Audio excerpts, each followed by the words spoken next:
ಶಾಸಕರ ಮೇಲೆ ಇಡಿ ರೈಡ್ ಆಗಿದೆ ಸರ್. ಈಗ ಬೇರೆ ಬಿಜೆಪಿ ಕೆಲಸ ಏನೈತೆ? ಯಾಕೆ ಬಿಜೆಪಿ ನಾಯಕರು ಬಿಜೆಪಿ ಶಾಸಕರ ಮೇಲೆ ಇಡಿ ರೈಡ್ ಆಗಲ್ಲ? ಕಾಂಗ್ರೆಸ್ ಶಾಸಕರ ಮೇಲೇ ಯಾಕಾಗತ್ತ? ಅವರೊಂದು ಷಡ್ಯಂತ್ರ ಮಾಡ್ತಾ ಇದ್ರು, ಅವ್ರಿಗೆ ಎದುರಿಸ್ಬೇಕು. ಅವ್ರು ಒಬ್ಬ ವ್ಯಾಪಾರಸ್ಥ, ಯಾರು ಪಪ್ಪಿ ವೀರೇಂದ್ರ ಪಪ್ಪಿ ಅವರು ಒಬ್ಬರು ವ್ಯಾಪಾರಸ್ಥ. ಸಹಜವಾಗಿ ಅವ್ರನ್ನ ಎದುರಿಸ್ಬೇಕು. ಎದುರಿಸಿ ಮುಂದಿನ ರಾಜಕೀಯದೊಳಗೆ ತಮ್ಮದೇನಾದ್ರೂ ಬೆಳೆ ಬೇಯಿಸ್ಕೋಬೇಕಂತ ಪ್ರಯತ್ನವನ್ನು ಮಾಡ್ತಾರೆ.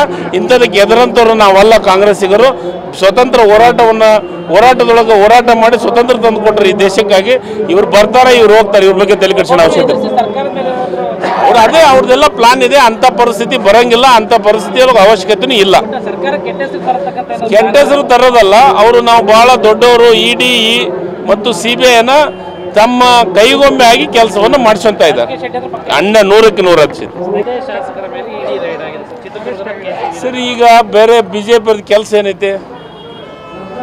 ಯಾಕೆ ಬಿಜೆಪಿ ನಾಯಕರು ಬಿಜೆಪಿ ಶಾಸಕರ ಮೇಲೆ ಇಡಿ ರೈಡ್ ಆಗಲ್ಲ? ಕಾಂಗ್ರೆಸ್ ಶಾಸಕರ ಮೇಲೇ ಯಾಕಾಗತ್ತ? ಅವರೊಂದು ಷಡ್ಯಂತ್ರ ಮಾಡ್ತಾ ಇದ್ರು, ಅವ್ರಿಗೆ ಎದುರಿಸ್ಬೇಕು. ಅವ್ರು ಒಬ್ಬ ವ್ಯಾಪಾರಸ್ಥ, ಯಾರು ಪಪ್ಪಿ ವೀರೇಂದ್ರ ಪಪ್ಪಿ ಅವರು ಒಬ್ಬರು ವ್ಯಾಪಾರಸ್ಥ. ಸಹಜವಾಗಿ ಅವ್ರನ್ನ ಎದುರಿಸ್ಬೇಕು. ಎದುರಿಸಿ ಮುಂದಿನ ರಾಜಕೀಯದೊಳಗೆ ತಮ್ಮದೇನಾದ್ರೂ ಬೆಳೆ ಬೇಯಿಸ್ಕೋಬೇಕಂತ ಪ್ರಯತ್ನವನ್ನು ಮಾಡ್ತಾರೆ. ಇಂಥದಕ್ಕೆ ಎದುರಂತವ್ರು ನಾವಲ್ಲ. ಕಾಂಗ್ರೆಸ್ಸಿಗರು ಸ್ವತಂತ್ರ ಹೋರಾಟದೊಳಗೆ ಹೋರಾಟ ಮಾಡಿ ಸ್ವತಂತ್ರ ತಂದು ಕೊಟ್ಟರು ಈ ದೇಶಕ್ಕಾಗಿ. ಇವ್ರು ಬರ್ತಾರೆ, ಇವ್ರು ಹೋಗ್ತಾರೆ. ಇವ್ರ ಬಗ್ಗೆ ತಲೆ ಕೆಡಿಸೋಣ ಅವಶ್ಯಕತೆ ಅವ್ರು ಅದೇ ಅವ್ರದ್ದೆಲ್ಲ ಪ್ಲಾನ್ ಇದೆ. ಅಂಥ ಪರಿಸ್ಥಿತಿ ಬರಂಗಿಲ್ಲ, ಅಂಥ ಪರಿಸ್ಥಿತಿಯೊಳಗೆ ಅವಶ್ಯಕತೆನೂ ಇಲ್ಲ. ಕೆಟ್ಟ ಹೆಸರು ತರೋದಲ್ಲ. ಅವರು ನಾವು ಬಹಳ ದೊಡ್ಡವರು, ಇಡಿ ಮತ್ತು CBIನ ತಮ್ಮ ಕೈಗೊಂಬೆ ಆಗಿ ಕೆಲಸವನ್ನು ಮಾಡಿಸ್ಕೊಂತ ಇದ್ದಾರೆ. ಅಣ್ಣ 100ಕ್ಕೆ 100 ಹಚ್ಚಿದೆ.